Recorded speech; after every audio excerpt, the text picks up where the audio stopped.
Hi everyone, apple bay അക്കാഡമിയുടെ പുതിയ ഒരു വീഡിയോയിലേക്ക് നിങ്ങൾക്ക് എല്ലാവർക്കും സ്വാഗതം. സോ ഈ സെഷനിൽ മെയിൻലി നമ്മൾ യൂഷ്വൽ കേസിൽ നെറ്റിന് പ്രിപ്പയർ ചെയ്യുന്ന ആളുകൾക്ക് ജനറലി ഉണ്ടാവാൻ സാധ്യതയുള്ള ചില ചോദ്യങ്ങളാണ് നമ്മൾ ഡീൽ ചെയ്യാൻ പോകുന്നത്. അപ്പോൾ യൂഷ്വൽ കേസിൽ നമ്മുടെ സോഷ്യൽ മീഡിയ ഹാൻഡിൽസിലും അതുപോലെ തന്നെ എൻക്വയറിക്ക് വേണ്ടി വിളിക്കുന്ന സമയത്തൊക്കെ സ്റ്റുഡൻസ് ജനറലി ചോദിക്കുന്ന കുറച്ച് ക്വസ്റ്റ്യൻസ് ഉണ്ട്. അപ്പോൾ അതിൽ ഏറ്റവും റിപ്പീറ്റഡ് ആയിട്ട് കണ്ടുവരുന്ന ജനറലി നെറ്റിന് പ്രിപ്പയർ ചെയ്യുന്ന നെറ്റ് ആസ്പിറൻസ് ആയിട്ടുള്ള ആളുകൾക്ക് ഉണ്ടാവാൻ സാധ്യതയുള്ള ചില ക്വസ്റ്റ്യൻസ് ആണ് നമ്മൾ ഒന്നിച്ച് ഇന്ന് ഡീൽ ചെയ്യാനായിട്ട് പോകുന്നത്. ഉറപ്പായിട്ടും ആ ക്വസ്റ്റ്യൻസും അതിൻ്റെ ആൻസേഴ്സും നിങ്ങൾക്ക് എല്ലാവർക്കും ഹെൽപ്ഫുൾ ആവുമെന്ന് പ്രതീക്ഷിക്കുന്നു.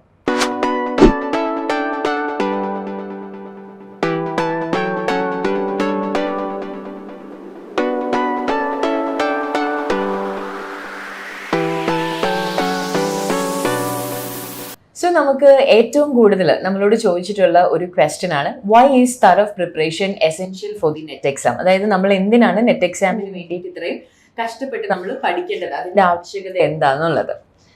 എനിക്ക് തോന്നുന്നു അതിൻ്റെ ഒരു പ്രധാനപ്പെട്ട കാരണം എന്ന് പറഞ്ഞാൽ നമ്മളിപ്പം ആയിരിക്കുന്ന ഒരു കാലഘട്ടം എന്ന് പറഞ്ഞാൽ കോമ്പറ്റേറ്റീവ് എക്സാംസിൻ്റെ ഒരു കാലഘട്ടമാണ്. എല്ലാ എക്സാംസും അല്ലെങ്കിൽ നിങ്ങളൊരു +2 കഴിഞ്ഞാൽ എന്ത് മേഖലയിലേക്ക് പോകണമെന്നുണ്ടെങ്കിലും ഒരു കോമ്പറ്റേറ്റീവ് എക്സാം, ഈവൻ നമ്മളൊരു UG അല്ലെ CUET UG ഒക്കെ ഇൻട്രൊഡ്യൂസ് ചെയ്തിരിക്കുകയാണ്. അപ്പോൾ കോമ്പറ്റേറ്റീവ് എക്സാമുകളുടെ ഒരു കാലഘട്ടത്തിലാണ് നമ്മൾ ജീവിക്കുന്നത്. അപ്പോൾ നെറ്റ് പോയൊരു എക്സാമിലേക്ക് ലേറ്റർ ഓൺ നമ്മൾ വരുമ്പോൾ ഇങ്ങനെ കോമ്പറ്റേറ്റീവ് എക്സാമിന് വേണ്ടി പ്രിപ്പയർഡ് ആയിട്ടുള്ള ഒരു ഗ്രൂപ്പിനോടാണ് നാളെ നമ്മൾ കോമ്പറ്റ് ചെയ്യാൻ പോകുന്നത്. അപ്പോൾ അതുകൊണ്ട് തന്നെ എനിക്ക് തോന്നുന്നു പ്രോപ്പറായിട്ടുള്ള ഒരു സ്ട്രാറ്റജി വെച്ച് പഠിക്കുക എന്നുള്ളത് ഇന്നത്തെ കാലഘട്ടത്തിൽ നെറ്റിന് മാത്രമല്ല പൊതുവേ അതൊരു ആവശ്യകതയാണ്. ഈ ഒരു കാലഘട്ടം വരെ ഡിസ്ക്രിപ്റ്റീവ് ലേണിങ്ങിൻ്റെ ഒരു കാലഘട്ടത്തിലാണ് നമ്മൾ ജീവിച്ചത്. എല്ലാം നമുക്കിങ്ങനെ വളരെ വിശദീകരിച്ച് അല്ലെങ്കിൽ എസ്സേസ് ആയിട്ടോ അല്ലെങ്കിൽ ഷോർട്ട് ആൻസേഴ്സ് ഒക്കെ ആയിട്ട് എഴുതേണ്ട ഒരു കേപ്പബിലിറ്റി ആയിരുന്നു നമുക്ക് ആവശ്യമെന്നുണ്ടെങ്കിൽ ഈ കോമ്പറ്റേറ്റീവ് എക്സാംസുകളുടെ general pattern objective type questions ആണ്. അപ്പോൾ അതിനോട് നന്നായിട്ട് അതിനെ അപ്രോച്ച് ചെയ്യാനായിട്ടുള്ള ഒരു ട്രെയിനിങ് വളരെ ആവശ്യമായിട്ടൊരു കാലഘട്ടമാണുള്ളത്. അപ്പോൾ എസ്പെഷ്യലി നമ്മളൊരു നെറ്റ് എക്സാമിനെ കുറിച്ച് വളരെ സ്പെസിഫിക്കലി ചിന്തിക്കുമ്പോൾ നമ്മുടെ ഒരു കോളേജ് കാലഘട്ടമൊക്കെ കഴിഞ്ഞ് നമ്മളൊരു PG ഒക്കെ കഴിഞ്ഞിട്ട് നെറ്റിലേക്ക് വരുമ്പോൾ അത്രയും നാൾ നമ്മൾ പഠിച്ചു വന്ന ഒരു സിസ്റ്റത്തിൽ നിന്ന് മേ ബി ഡിഫറെൻ്റ് ആയിട്ടുള്ളൊരു സിസ്റ്റത്തിലേക്ക് നമ്മൾ മാറി. ഇപ്പം കാര്യങ്ങൾ മാറി വരുന്നുണ്ട്. ഒബ്ജക്റ്റീവ് ടൈപ്പ് ക്വസ്റ്റ്യൻസ് ഒക്കെ എങ്ങനെ ആൻസർ ചെയ്യാം എന്നുള്ള രീതിയിലൊക്കെ കുട്ടികളെ ട്രെയിൻ ചെയ്യുന്ന ഒരു രീതിയിലേക്ക് കോളേജസ് തന്നെ സ്റ്റാർട്ട് ചെയ്തിട്ടുണ്ട്, എസ്പെഷ്യലി ഇന്നത്തെ ഒരു കാലഘട്ടത്തിനനുസരിച്ച്. ബട്ട് എസെൻഷ്യലി നമ്മൾ പറയുമ്പോൾ ഈ ഡിസ്ക്രിപ്റ്റീവ് മോഡിൽ നിന്ന് ഒബ്ജക്റ്റീവ് ക്വസ്റ്റ്യൻസിലേക്കുള്ള ഒരു മാറ്റം is very important. And also കോളേജിൽ നമ്മളൊരു വിഷയത്തെ ഡീൽ ചെയ്യുന്ന ഒരു ഫോർമാറ്റിലല്ല നമ്മൾ ഒരു കോമ്പറ്റേറ്റീവ് എക്സാമിൽ ഏത് വിഷയം എടുത്താലും നമ്മൾ ഡീൽ ചെയ്യുന്നത്. അപ്പോൾ അവിടെ ഒരു എസെൻഷ്യലായിട്ട് നെറ്റിൻ്റെ ഒരു പെർസ്പെക്റ്റീവിൽ പഠിക്കുക എന്നുള്ളത് വളരെ ഇമ്പോർട്ടൻ്റ് ആണ്. എനിക്ക് തോന്നുന്നു അവിടെയാണ് ഈ ഒരു കോച്ചിങ് നീഡഡ് ആണോ എന്നുള്ളൊരു ചോദ്യത്തിന്റെ പ്രസക്തി. അതെ, കാരണം ഇപ്പൊ ഈ പറഞ്ഞതുപോലെ നമ്മളിപ്പോ ഒരു 12th കഴിയുന്നു അല്ലെങ്കിൽ നമ്മൾ PG കഴിയുമ്പോൾ നമ്മൾ പഠിക്കുന്ന ഒരു എൻറ്റയർ സിലബസ് എന്ന് പറയുന്നത് ഈ ഒരു ഡിസ്ക്രിപ്റ്റീവ് സെറ്റിലാണ്. അപ്പൊ നമ്മൾ സെൽഫ് പ്രിപ്പയർ ചെയ്യുന്നത്, ഇപ്പൊ നെറ്റിന്റെ എക്സാമിന് വേണ്ടിയിട്ട് നമ്മൾ സെൽഫ് പ്രിപ്പയർ ചെയ്യുമ്പോൾ അവിടെ വരുന്ന ഏറ്റവും വലിയൊരു പ്രോബ്ലം, നമ്മൾ ഈ ഇപ്പം ഈസിലി അവൈലബിൾ ആയിട്ടുള്ള, അതായത് നമ്മുടെ ഇപ്പൊ അക്കാഡമി ഒക്കെ പ്രൊവൈഡ് ചെയ്യുന്ന മെറ്റീരിയൽസ് നമ്മൾ സ്വന്തമായിട്ട് കളക്ട് ചെയ്യണം. അവിടെ നമുക്ക് കുറെ ടൈം പോകും. പക്ഷെ അതിലും വലിയൊരു കോംപ്ലിക്കേഷൻ എന്ന് പറയുന്നത് നമ്മൾ ഈ ഡിസ്ക്രിപ്റ്റീവ് പാറ്റേൺ ഫോളോ ചെയ്ത് വരുന്നത് കൊണ്ട് നമ്മുടെ നോട്ട് മേക്കിംഗ് എത്രത്തോളം കറക്റ്റ് പാറ്റേൺ ആയിരിക്കും എന്ന് നമുക്ക് പറയാനായിട്ട് പറ്റത്തില്ല. കാരണം നമ്മൾ ഈ പറഞ്ഞതുപോലെ സബ്ജക്റ്റീവിൽ നിന്ന് വളരെ പ്രിസൈസ് ആയിട്ടുള്ള ഫാക്ച്വൽ ഒബ്ജക്റ്റീവ് ആയിട്ടുള്ള നോട്ട്സ് വേണം നമ്മൾ എപ്പോഴും പ്രിപ്പയർ ചെയ്യാനായിട്ടുള്ള. അപ്പൊ നമുക്കൊരു കോച്ചിങ് ഉണ്ടെങ്കിൽ ആ ഒരു മെറ്റീരിയൽ കളക്ഷൻ കുറച്ചും കൂടി കറക്റ്റ് ആയിട്ട് വരും. അതുപോലെ തന്നെ നമ്മൾ ഈ പഠിക്കുന്ന സ്ട്രാറ്റജീസ് എല്ലാം ശരിയാണോ എന്നുള്ളതും നമുക്ക് ഇപ്പം നമ്മുടെ അക്കാഡമിയിലാണെങ്കിൽ ഫ്രീക്വന്റ് ആയിട്ട് എക്സാംസും കാര്യങ്ങളും ഒക്കെ വരുന്നുണ്ട്. അപ്പൊ നമ്മൾ പഠിക്കുന്ന ഒരു പാറ്റേൺ ശരിയാണോ, ഈ പാറ്റേണിൽ തന്നെ നമ്മൾ പഠിച്ചാൽ മതിയോ എന്നൊക്കെ നമുക്ക് കുറച്ചും കൂടി ഒരു കോച്ചിങ് ഉണ്ടെങ്കിൽ അറിയാനായിട്ട് പറ്റും. കാരണം ഇപ്പൊ നോർമലി നമുക്ക് ഇവിടെ സ്റ്റുഡൻസ് വരുന്ന ഒരു ടൈമിൽ ഇതിനു മുൻപ് ഒരു സെൽഫ് പ്രിപ്പറേഷൻ നടത്തിയവരായിരിക്കും. അത് കംപ്ലീറ്റ്ലി ഇമ്പോസിബിൾ ആണെന്നല്ല ഞാൻ പറയുന്നത്, അത് എത്രത്തോളം ഈസി ആക്കാൻ പറ്റും എന്നാണ് നമ്മൾ നോക്കുന്നത്. കാരണം നമുക്ക് ആ ഒരു ലിമിറ്റഡ് ടൈം ആണ്, 1 exam to അടുത്ത എക്സാം വരെ 6 months കിട്ടിയാലായി. അതെ, ഇപ്പം പല ടെൻഡൻസീസ് വരുമ്പോഴത്തേക്കും ആ ടൈമിന്റെ ഡ്യൂറേഷൻ കുറയുന്നു. അപ്പം ആ ഒരു ഷോർട്ട് ഡ്യൂറേഷനിൽ നമുക്ക് എത്രത്തോളം ഈ എക്സാം ഓറിയന്റഡ് ആയിട്ട് പഠിക്കാൻ നമുക്ക് ടൈം മാക്സിമം കിട്ടും എന്നുള്ളതാണ് നമ്മൾ നോക്കുന്നത്. തീർച്ചയായിട്ടും എനിക്ക് മിസ്സ പറഞ്ഞത് വളരെ ഇമ്പോർട്ടൻ്റ് ആയിട്ടുള്ള ഒരു കാര്യം, എക്സാം ഓറിയന്റഡ് ആയിട്ട് പഠിക്കും. ഇപ്പോൾ ഓരോ എക്സാമിനും ഒരു പാറ്റേൺ ഉണ്ട്, അവരുടെ ചോദ്യങ്ങൾ ചോദിക്കുന്ന ശൈലിയാണെങ്കിലും അവർ ഫോക്കസ് ചെയ്യുന്ന ഏരിയാസ് ആണെങ്കിലും. അപ്പോൾ ആ നെറ്റിന്റെ ഒരു പെർസ്പെക്റ്റീവിൽ പഠിക്കുക എന്നുള്ളത് വളരെ ഇമ്പോർട്ടൻ്റ് ആയിട്ടുള്ള ഒരു കാര്യം.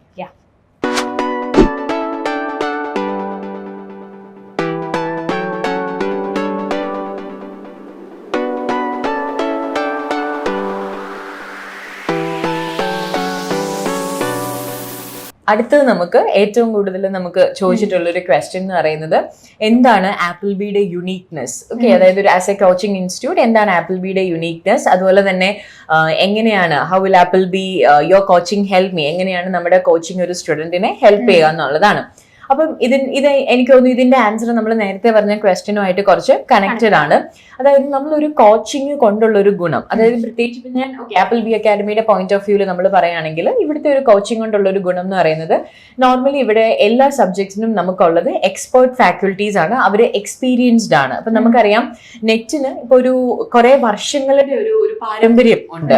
ഇപ്പം CBSE ആയിരുന്നു, പിന്നീട് അതിനു മുൻപ് UGC ഉണ്ടായിരുന്നു, പിന്നീട് NTA സിലബസ് മാറ്റുന്നു, NTA നടത്തുമ്പോൾ തന്നെ അതിൽ വരുന്ന പാറ്റേൺ ഡിഫറൻസസ് ഇതൊക്കെ അറിയാം. അപ്പൊ നമ്മള് കുറെ വർഷങ്ങളായിട്ടുള്ള ഇവരുടെ ഒരു എക്സ്പീരിയൻസസ് കമ്പൈൻ ചെയ്താണ് നമ്മൾ ഇപ്പം അതിന്റെ ഏറ്റവും എക്സാമ്പിൾ എന്ന് പറയുന്നത് നമ്മൾ പ്രൊവൈഡ് ചെയ്യുന്ന ക്വസ്റ്റ്യൻ പേപ്പർ ആണ്. അതായത് കഴിഞ്ഞ ഒരു 12 വർഷത്തെ ക്വസ്റ്റ്യൻ പേപ്പറുകൾ അതിന്റെ ഒരു അനാലിസിസ് നടത്തിയിട്ടാണ് നമ്മൾ നമ്മുടെ നോട്ട്സും കാര്യങ്ങൾക്കും എല്ലാം നമ്മളൊരു ചേഞ്ചും കാര്യങ്ങളും എല്ലാം വരുന്നത്. അപ്പൊ അത് ഒരു സ്റ്റുഡന്റിനെ കൊണ്ട് തന്നെ ചെയ്യുക എന്ന് പറയുമ്പോഴത്തേക്കും ഭയങ്കര ടൈം കൺസ്യൂമിംഗ് ആണ്. അപ്പം നമുക്ക് as an academy apple B provide ചെയ്യുന്ന ഏറ്റവും വലിയൊരു കാര്യം എന്ന് പറയുന്നത് കിരൺ സാറിന്റെ ഒരു സ്ട്രാറ്റജി, ഈ ഒരു ഷോർട്ട് ഡ്യൂറേഷനിൽ നമുക്ക് എങ്ങനെയാണ് ഒരു കോമ്പറ്റേറ്റീവ് എക്സാമിന് മെന്റലിയും അതുപോലെ തന്നെ ഫിസിക്കലിയും ഒക്കെ നമുക്ക് പ്രിപ്പയർ ചെയ്യാനായിട്ട് പറ്റുക.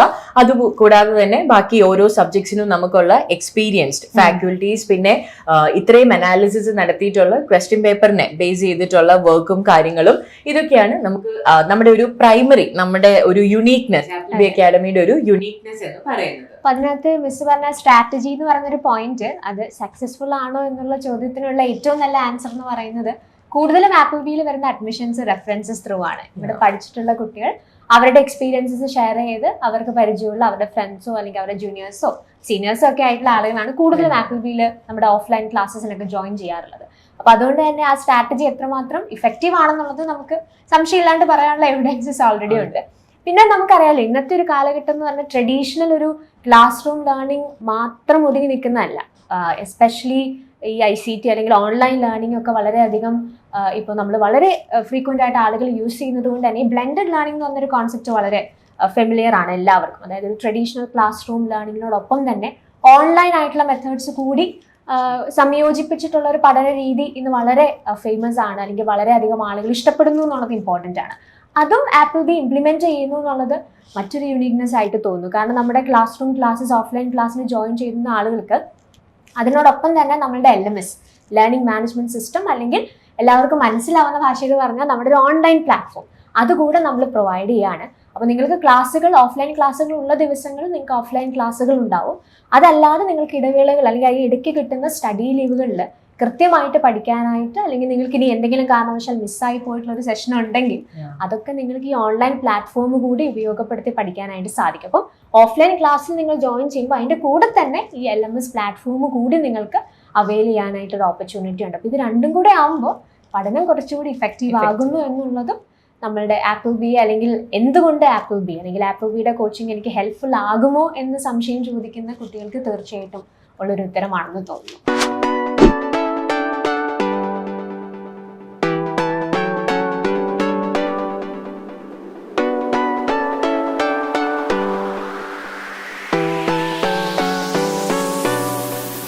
മറ്റൊരു പ്രധാനപ്പെട്ട ക്വസ്റ്റ്യൻ ആണ് what are your learning AIDS. ഇപ്പൊ ജനറലി കോച്ചിന് ജോയിൻ ചെയ്യുന്ന ആളുകൾക്ക് എസ്പെഷ്യലി ഓഫ്ലൈൻ ക്ലാസ്സിന് വരുമ്പോൾ ഉള്ളൊരു കൺസേൺ ആണ് ടെക്സ്റ്റ് ബുക്ക് കൊടുക്കുമോ, അല്ലെങ്കിൽ ഈ ക്ലാസ്സിൽ പഠിക്കുന്ന കാര്യം പിന്നെ നമ്മൾ എങ്ങനെ റെഫർ ചെയ്യും. അപ്പൊ അങ്ങനെയുള്ള കൺഫ്യൂഷൻസ് കുറെ ആളുകൾക്കുണ്ട്. അതിൽ എനിക്ക് ആദ്യം പറയാനുള്ള ഒരു കാര്യം എന്ന് പറഞ്ഞാൽ നമ്മുടെ ഇവിടെ അഡ്മിഷൻ എടുക്കുന്ന ഓഫ്ലൈൻ സ്റ്റുഡൻറ്റിൽ ആദ്യം വരുന്നൊരു കുട്ടിക്ക് ആദ്യമേ നമ്മൾ കൊടുക്കുന്ന ഒരു കാര്യം എന്ന് പറയുന്നത് കോംപ്രിഹെൻസീവ് സ്റ്റഡി മെറ്റീരിയൽസ് ആണ്. അപ്പൊ നമ്മൾ ഏത് സബ്ജക്റ്റ് ആണ് എടുക്കുന്നതെങ്കിലും അതിന്റെ വേരിയസ് പർപ്പസസിന് like previous year question paper ആയിട്ടും മെറ്റീരിയൽസ് ആയിട്ടും എല്ലാം നമ്മൾ ഡീറ്റെയിൽഡ് ആയിട്ടുള്ള ഒരു ടെക്സ്റ്റ് ബുക്ക് നമ്മൾ ടെക്സ്റ്റ് ബുക്സുകൾ നമ്മൾ പ്രൊവൈഡ് ചെയ്യുന്നതായിരിക്കും. അതിൽ ഈ പറഞ്ഞതുപോലെ വളരെ പ്രിസൈസ് ആയിട്ട്, അതായത് നേരത്തെ നമ്മൾ പറഞ്ഞതുപോലെ ഒട്ടും കഷ്ടപ്പെടേണ്ടാത്ത രീതിയിൽ നമ്മൾ ഈ 12 ഇയേഴ്സ് അനാലിസിസും കാര്യങ്ങളും എല്ലാം നടത്തിയിട്ടുള്ള അത്രയും കോംപ്രിഹെൻസീവ് ആയിട്ടുള്ള സ്റ്റഡി മെറ്റീരിയൽസും പ്രീവിയസ് ഇയർ ക്വസ്റ്റ്യന്റെ ബുക്സ് ആണ് നമ്മൾ ആദ്യം തന്നെ പ്രൊവൈഡ് ചെയ്യുന്നത്. പിന്നെ രണ്ടാമത് ഞാൻ സ്റ്റുഡൻസിന് ഏറ്റവും ബെനിഫിഷ്യൽ ആയിട്ടുള്ള ഒരു രീതിയിൽ പറഞ്ഞു കഴിഞ്ഞാൽ നമ്മുടെ ലെക്ചർ നോട്ട്സുകൾ. കാരണം ഇവിടെ വീക്ക്ലി നടക്കുന്ന എല്ലാ ക്ലാസ്സുകൾക്കും അത്ര തന്നെ ലെക്ചർ നോട്ട്സും കാര്യങ്ങളും ഒക്കെ ഉണ്ട്. പിന്നെ നമ്മൾ നേരത്തെ പറഞ്ഞതുപോലെ സപ്പോസ് ഒരു ദിവസം വരാൻ പറ്റിയില്ലെങ്കിൽ അതിനെ സബ്സ്റ്റാൻഷിയേറ്റ് ചെയ്യാനായിട്ട് ഓൾറെഡി നമ്മുടെ LMS പ്ലാറ്റ്ഫോം അവർക്ക് അവൈലബിൾ ആക്കുന്നുണ്ട്. സോ ഈ ഒരു 2 കാര്യങ്ങളും ലെക്ചർ നോട്ട്സും അതുപോലെ തന്നെ നമ്മുടെ LMS പ്ലാറ്റ്ഫോമിലെ നോട്ട്സുകളും കൂടി കിട്ടിക്കഴിഞ്ഞു കഴിഞ്ഞാൽ പിന്നെ നമ്മൾക്ക് ഈ എക്സാമിന് വേണ്ടി പഠിക്കുക എന്നൊരു മോട്ടീവ് അത് മാത്രമേ നമുക്ക് പിന്നീട് വരുന്നുള്ളൂ. പിന്നെ അതുപോലെ തന്നെ സ്റ്റുഡൻസിന് ഏറ്റവും ഇമ്പോർട്ടന്റ് ആയിട്ടുള്ള അല്ലെങ്കിൽ അവർക്ക് ഏറ്റവും ഹെൽപ്ഫുൾ ആയിട്ടുള്ള നമ്മുടെ ഒരു ലേണിംഗ് എയ്ഡ് എന്ന് പറയുന്നത് ഇവിടെ ഇടയ്ക്കിടയ്ക്ക് നടത്തുന്ന സെക്ഷണൽ എക്സാംസ് ആണ്. കാരണം ഞാൻ നേരത്തെ പറഞ്ഞതുപോലെ നമ്മൾ തന്നെ പഠിക്കുമ്പോൾ നമ്മൾ പഠിക്കുന്ന രീതി ശരിയാണോ ഇതൊന്നും നമുക്ക് അനലൈസ് ചെയ്യാനായിട്ടോ അല്ലെങ്കിൽ ജഡ്ജ് ചെയ്യാനായിട്ടോ ഒന്നും നമുക്ക് പറ്റത്തില്ല. അതേ സമയത്ത് നമ്മൾ നെറ്റിന്റെ പാറ്റേണിൽ അതേപോലത്തെ നമ്മൾ എക്സാംസുകൾ നടന്നു വരുമ്പോഴത്തേക്കും നമ്മൾ പഠിക്കുന്ന രീതി ശരിയാണ്, അതോ നമ്മൾ ഇത്രയും പഠിച്ചാൽ മതിയോ, ഇനി നമ്മൾ കുറച്ചും കൂടി എഫോർട്ടും കാര്യങ്ങളും ഇടണോ, ഇതിനെക്കുറിച്ചൊക്കെ നമുക്ക് ഡീറ്റെയിൽഡ് ആയിട്ട് വരും. അപ്പം ഇവിടെ എനിക്ക് തോന്നുന്നു നമ്മുടെ ടെസ്റ്റിമോണിയൽസ് ഒക്കെ എടുത്താൽ സ്റ്റുഡൻസിന് ഏറ്റവും കൂടുതൽ ഹെൽപ്ഫുൾ ആയിട്ടുള്ള ഒരു കാര്യം എന്ന് പറയുന്നത് ഇവിടെ നടക്കുന്ന എക്സാംസ് ആണ്. അതായത് വീക്കിലി ഒരു എക്സാം എങ്കിലും നമ്മൾ ഇവിടെ ഇങ്ങനെ ഏതെങ്കിലും ഒരു ഇതിൽ നടന്നു പോകും. അപ്പൊ അതുപോലെ തന്നെ നമ്മുടെ മോക്ക് ടെസ്റ്റുകളും നമ്മുടെ LMSലുണ്ട്. അവർക്ക് സെൽഫായിട്ടൊരു അവയർനെസ് വരണമെങ്കിൽ അങ്ങനെയുണ്ട്. അപ്പൊ അതും നമ്മുടെ ഒരു മോഡായിട്ടാണ് നമ്മൾ നോർമലി ചെയ്യുന്നത്. പിന്നെ നേരത്തെ പറഞ്ഞതുപോലെ നമ്മുടെ ക്ലാസ് റൂംസ് അതിന്റെ ആ ഒരു ഇൻഫ്രാസ്ട്രക്ചർ, അതായത് നമ്മളൊരു ബ്ലെൻഡഡ് ലേണിംഗ് ആണ് നമ്മൾ പ്രൊമോട്ട് ചെയ്യുന്നത്. ഇപ്പം വിഷ്വലിയും അവർക്ക് കണ്ട് മനസ്സിലാക്കാനായിട്ടാണ് എളുപ്പമെങ്കിൽ അതുണ്ട്. അതുപോലെ തന്നെ ലെക്ചർ നോട്ട്സ് വഴി, അതായത് വെൽ എക്സ്പീരിയൻസ്ഡ് ആയിട്ടുള്ള ടീച്ചേഴ്സും കാര്യങ്ങളും ഉണ്ട്. അപ്പം അതെല്ലാം നമ്മുടെ ഒരു ലേണിംഗ് എയ്ഡ് ആയിട്ട് നമ്മൾ നോർമലി പ്രൊവൈഡ് ചെയ്യുന്നതാണ്. പിന്നെ നമ്മുടെ ഈ പറഞ്ഞതുപോലെ LMS പ്ലാറ്റ്ഫോമിൽ തന്നെ പ്രീ റെക്കോർഡഡ് വീഡിയോസ്, മോക്ക് ടെസ്റ്റുകൾ, ഡീറ്റെയിൽഡ് നോട്ട്സ്, അതും അപ്ഡേറ്റഡ് ആയിട്ടുള്ള നോട്ട്സുകൾ ഇങ്ങനത്തെ 4 മോഡ്സ് തന്നെ നമുക്ക് LMSലും ഉണ്ട്. അപ്പൊ നമുക്ക് ലേണിംഗ് എയ്ഡ്സ് എന്ന് പറയുന്നത് ശരിക്കും ഒരുപാടുള്ള ഒരു കാര്യമാണ്. പിന്നെ ഈ മോക്ക് ടെസ്റ്റുകൾ ഈ LMSലൂടെ കിട്ടുന്നുണ്ട്. ഈ CBT മോഡിനോടുള്ള ഒരു ഭയമൊന്നും ആളുകൾക്ക് പൊതുവെ ആവശ്യമില്ലാതെ വരും. ഒരു പോയിന്റ് കഴിയുമ്പോൾ എങ്ങനെ കമ്പ്യൂട്ടർ ബേസ്ഡ് ടെസ്റ്റുകൾ ചെയ്യാം എന്നുള്ളതിൽ ഒരു പ്രാക്ടീസ്. കാരണം നമ്മുടെ LMSൽ കൊടുത്തിട്ടുള്ള ടെസ്റ്റ് പേപ്പേഴ്സ് എന്ന് പറയുന്നത് ശരിക്കും NTA ഒരു എക്സാം നടക്കുന്ന എങ്ങനെയാണോ അതേ സോഫ്റ്റ്വെയർ തന്നെയാണ് നമ്മൾ യൂസ് ചെയ്യുന്നത്. അപ്പം ഇവർക്ക് അതൊരു പ്രാക്ടീസ് എക്സാം കൂടിയാണ്. അപ്പം ഇത്രയും ലേണിംഗ് എയ്ഡ്സ് ഉള്ളപ്പം നമ്മൾ നമ്മുടെ സ്റ്റുഡൻസിനോട് ആവശ്യപ്പെടുന്നത് ഒരു കാര്യം മാത്രമേ ഉള്ളൂ. അതായത് ഇവിടെ കൺസിസ്റ്റന്റ് ആയിട്ട് നിൽക്കുക. നിങ്ങൾ കൺസിസ്റ്റന്റ് ആയിട്ട് ഹാർഡ് വർക്ക് ചെയ്യാനായിട്ടുള്ള ഒരു മനസ്സായിട്ടാണ് വരുന്നതെങ്കിൽ ബാക്കി എല്ലാം നമ്മൾ ഇവിടുന്ന് പ്രൊവൈഡ് ചെയ്യും. നിങ്ങൾക്ക് വേണ്ട ഷെഡ്യൂള്, നിങ്ങൾ ഒരു ദിവസം പഠിക്കേണ്ട പാറ്റേൺ കാര്യങ്ങൾ, നിങ്ങളുടെ ആ ഒരു പാറ്റേണിന്റെ ഒരു ജഡ്ജിങ്, അതിന്റെ അനാലിസിസ്, ഇതെല്ലാം ഇവിടെ നടക്കും. അപ്പം നമ്മൾ ജസ്റ്റ് ഈ പറഞ്ഞതുപോലെ ഒരു ഹാർഡ് വർക്ക് ചെയ്യാനായിട്ടുള്ള ഒരു മനസ്സും അതുപോലെ തന്നെ ഈ ഒരു എക്സാം നമ്മൾ എങ്ങനെയെങ്കിലും ക്രാക്ക് ചെയ്യും എന്നുള്ള ആ ഒരു കൺസിസ്റ്റൻസി, ആ ഒരു മോട്ടിവേഷനും നമുക്കുണ്ടെങ്കിൽ ബാക്കി ഈ പറയുന്നത് പോലെ എക്സാംസ് ആയിട്ടും പ്രാക്ടീസ് ആയിട്ടും മോട്ടിവേഷനും എല്ലാം നമ്മൾ ഇവിടുന്ന് പ്രൊവൈഡ് ചെയ്യുന്നതായിരിക്കും.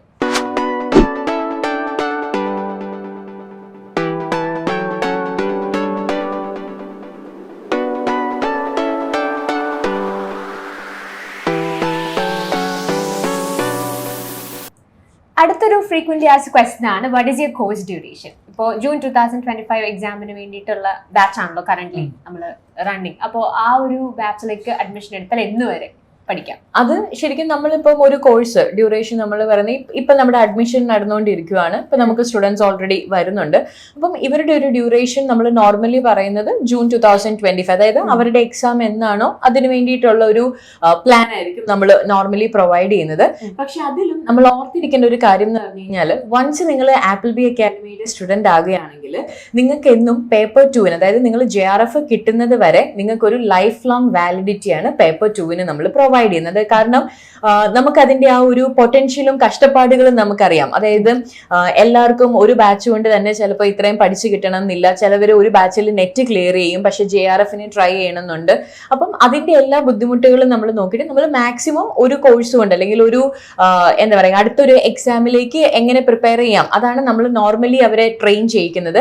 പക്ഷെ നിങ്ങൾ ഇൻട്രസ്റ്റഡ് ആണെങ്കിൽ നിങ്ങൾക്ക് പേപ്പർ 2-ന് ഇവിടെ ലൈഫ് ലോങ് വാലിഡിറ്റി ആണ്. നിങ്ങൾക്ക് എപ്പോൾ വേണം ഓഫ്ലൈൻ ബാച്ചിന് ലൈഫ് ലോങ് വാലിഡിറ്റി ആണ്. നിങ്ങൾക്ക് എപ്പോൾ വേണമെങ്കിലും തിരിച്ച് വന്നിട്ട് ഇവിടെ നിങ്ങൾക്ക് വീണ്ടും പേപ്പർ 2-ന് കണ്ടിന്യൂ ചെയ്യാൻ പറ്റുന്നതായിരിക്കും.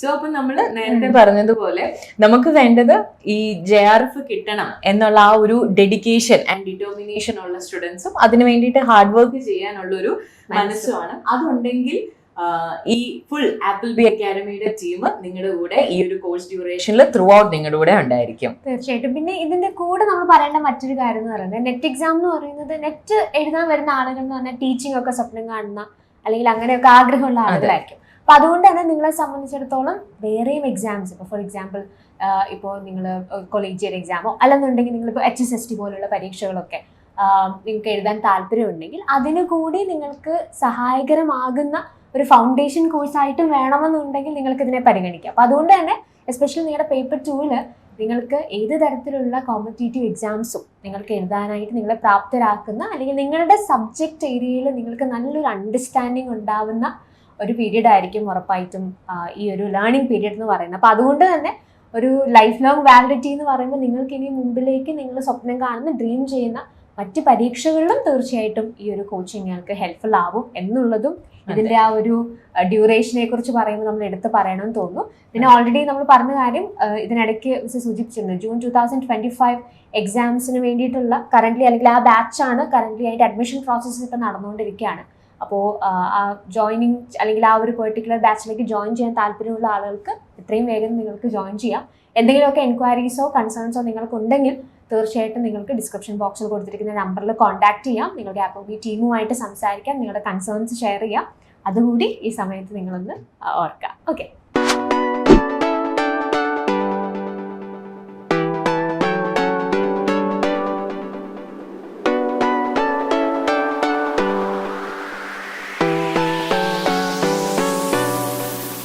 പിന്നെ നമുക്ക് കോൺസ്റ്റന്റ് ആയിട്ട് നമ്മൾ ഫ്രീക്വന്റ് ആയിട്ട് കണ്ടുവരുന്ന ഒരു ക്വസ്റ്റ്യൻ ആണ്. വാട്സപ്പിലൂടെയും ഇൻസ്റ്റാഗ്രാമിലും യൂട്യൂബിലും എല്ലാം നമ്മളോട് ചോദിക്കുന്ന ഒരു കാര്യമാണ് നമ്മുടെ സക്സസ് റേറ്റ്, അല്ലെങ്കിൽ ഇവിടെ പാസ്സായി വരുന്ന കുട്ടികളുടെ നമ്പർ എത്രയാണ്, നെറ്റ് എത്ര പേർക്ക് കിട്ടിയിട്ടുണ്ട്, JRF എത്ര പേർക്ക് കിട്ടിയിട്ടുണ്ട്. നമ്മൾ എന്നും നമ്മൾ ഫേസ് ചെയ്യുന്ന ഒരു ക്വസ്റ്റ്യൻ ആണ്. ഓക്കെ, എനിക്ക് ഓഫീസിൽ നേരിട്ട് എൻക്വയറി നടത്തുന്ന ആളുകളും അത് ചോദിക്കാറുണ്ട്.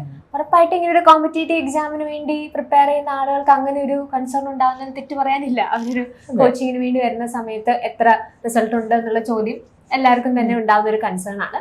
അപ്പോൾ AppleBeeയുടെ ഒരു ഏറ്റവും പ്രധാനപ്പെട്ട ഒരു പ്രത്യേകത എന്ന് പറയുന്നത്, ഓരോ തവണയും റിസൾട്ട്സ് വരുമ്പോൾ വളരെ കൃത്യമായിട്ട് നമ്മൾ ആ ഒരു എക്സാമിൽ നെറ്റും JRFും ക്വാളിഫൈ ചെയ്തിട്ടുള്ള ആളുകളുടെ പ്രോപ്പർ ആയിട്ടുള്ള ലിസ്റ്റ്, അവരുടെ സർട്ടിഫിക്കറ്റ്സും അല്ലെങ്കിൽ അവരുടെ ആ സ്കോർ കാർഡും അവരുടെ ഫോട്ടോ അടക്കം നമ്മൾ പബ്ലിഷ് ചെയ്യാറുണ്ട്. അപ്പോൾ നമ്മുടെ യൂട്യൂബ് ചാനലൊക്കെ സ്ഥിരമായിട്ട് ഫോളോ ചെയ്യുന്ന നിങ്ങൾക്ക് പലർക്കും ഓൾറെഡി അത് അറിയുന്ന കാര്യമാണ്. അപ്പോൾ അല്ലാന്നുണ്ടെങ്കിൽ തന്നെ നമ്മളുടെ വെബ്സൈറ്റിൽ വളരെ കൃത്യമായിട്ട് നമ്മളുടെ സോഫാർ നമുക്കുള്ള റിസൾട്ടുകൾ നമ്മൾ പബ്ലിഷ് ചെയ്തിട്ടുണ്ട്.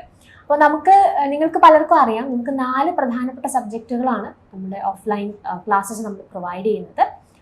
അറിയാവുന്നതായിരിക്കും എല്ലാവർക്കും, economics, English, commerce, management. Okay, അപ്പോൾ ഈ 4 വിഷയങ്ങളിലായിട്ട് കഴിഞ്ഞ വർഷങ്ങളിലെ റിസൾട്ട് നിങ്ങൾ എടുത്ത് നോക്കുകയാണെങ്കിൽ നമുക്ക് 924 നെറ്റും 109 JRF ആണ് സോഫാർ കിട്ടിയിട്ടുള്ളത്. 4 സബ്ജക്ട്സ് ആണെന്നുള്ളതാണ് അതിനകത്ത് പ്രധാനപ്പെട്ട കാര്യം. ഞാൻ ഓൾറെഡി പറഞ്ഞതുപോലെ നമ്മുടെ വെബ്സൈറ്റിൽ സോഫാർ നമ്മളുടെ AppleBeeന്ന് പഠിച്ച് നെറ്റും JRFും ക്രാക്ക് ചെയ്തിട്ടുള്ള ആളുകളുടെ ഡീറ്റെയിൽസ് നിങ്ങൾക്ക് കാണാം. അതിൻ്റെ ഒരു ലിങ്ക് നിങ്ങൾക്ക് ഡിസ്ക്രിപ്ഷൻ ബോക്സിൽ അവൈലബിൾ ആണ്. സോ നിങ്ങൾക്ക് അത് ചെക്ക് ചെയ്യാവുന്നതാണ്. ഇനി നേരിട്ട് ഓഫീസിൽ വന്ന് അഡ്മിഷൻ എടുക്കുന്ന ആളുകൾ, ഇതിന് മുമ്പ് വന്നിട്ടുള്ളവർക്കൊക്കെ അറിയാം, നമ്മുടെ ഓഫീസിൽ കൃത്യമായി നിങ്ങൾ വരികയാണെന്നുണ്ടെങ്കിൽ ഇവിടുന്ന് ക്വാളിഫൈഡ് ആയിട്ടുള്ള ആളുകളുടെ ഒക്കെ സർട്ടിഫിക്കറ്റുകൾ നമ്മളിവിടെ അതിങ്ങനെ കമ്പൈൽ ചെയ്ത് സൂക്ഷിക്കാറുണ്ട്. നമുക്കും വളരെ സന്തോഷമുള്ള ഒരു കാര്യമാണ്. അപ്പോൾ നിങ്ങൾ ഓഫീസിൽ വരുന്ന പല ആളുകൾക്കും ഇത് നേരിട്ട് കാണാനായിട്ടുള്ള ഓപ്പർച്യൂണിറ്റീസും ഉണ്ട്. അപ്പോൾ നമ്മൾ ബേസിക്കലി പറഞ്ഞാൽ AppleBeeയുടെ ഒരു സക്സസ് എന്ന് പറയുന്നത് ഇറ്റ് സ്പീക്സ് ത്രൂ റിസൾട്ട്സ് എന്നുള്ളതാണ്. നമുക്ക് കിട്ടിയിട്ടുള്ള റിസൾട്ട്സ് തന്നെയാണ് നമ്മളുടെ സക്സസ് എന്നുള്ളത്. അപ്പോൾ അത് വളരെ ട്രൂത്ത്ഫുൾ ആയിട്ട് തന്നെ അവതരിപ്പിക്കാൻ നമ്മൾ മാക്സിമം എല്ലാ തവണയും ശ്രമിക്കാറുണ്ട് എന്നുള്ളതുമാണ് അതിൻ്റെ മറ്റൊരു പ്രത്യേകത. സോ അപ്പം ഈ ഒരു വീഡിയോ എന്ന് പറയുന്നത് നമ്മുടെ അടുത്ത് നോർമലി എൻക്വയറീസ് ആയിട്ടും അതുപോലെ തന്നെ നേരിട്ട് വരുമ്പോഴും ഫോണിലൂടെയും സോഷ്യൽ മീഡിയാസിലൂടെയും എല്ലാം നമ്മുടെ അടുത്ത് ചോദിച്ചിട്ടുള്ള ഏറ്റവും കൂടുതൽ ഫ്രീക്വന്റ് ആയിട്ടുള്ള ചോദിച്ചിട്ടുള്ള ക്വസ്റ്റ്യൻസ് നമ്മൾ കമ്പൈൽ ചെയ്ത് ആൻസർ തന്നിട്ടുള്ളതാണ്. സോ അപ്പം നിങ്ങൾക്ക് അതുപോലെ ഇപ്പം ഇതിൽ ആൻസർ ചെയ്തിട്ടില്ലാത്ത എന്തെങ്കിലും ഒരു ഡൗട്ടോ കാര്യങ്ങളോ എന്തെങ്കിലും ഉണ്ടെങ്കിൽ നിങ്ങൾക്ക് AppleBee അക്കാഡമീനെ കോൺടാക്ട് ചെയ്യാം. അല്ലെങ്കിൽ നിങ്ങൾക്ക് ഇതിന്റെ താഴെ കമന്റ്സ് ആയിട്ടാണെങ്കിലും കമന്റ്സ് നിങ്ങൾക്ക് ഡ്രോപ്പ് ചെയ്യാം. സോ നമ്മുടെ ജൂൺ 2025 NTA-NET എക്സാമിന് വേണ്ടിയിട്ടുള്ള അഡ്മിഷൻ ഓൾറെഡി തുടങ്ങിയിട്ടുണ്ട്. നിങ്ങൾക്ക് നമ്മുടെ കോച്ചിങ്ങിലോ നിങ്ങളുടെ ഇതിന് വേണ്ടിയിട്ട് പഠിക്കുമ്പോൾ എന്തെങ്കിലും കോച്ചിങ് അസിസ്റ്റൻസിന്റെ ആവശ്യമുണ്ടെങ്കിൽ നിങ്ങൾക്ക് ഞങ്ങളെ കോൺടാക്ട് ചെയ്യാം. We will always be here to redefine your capability, and that's it for this video. Thank you.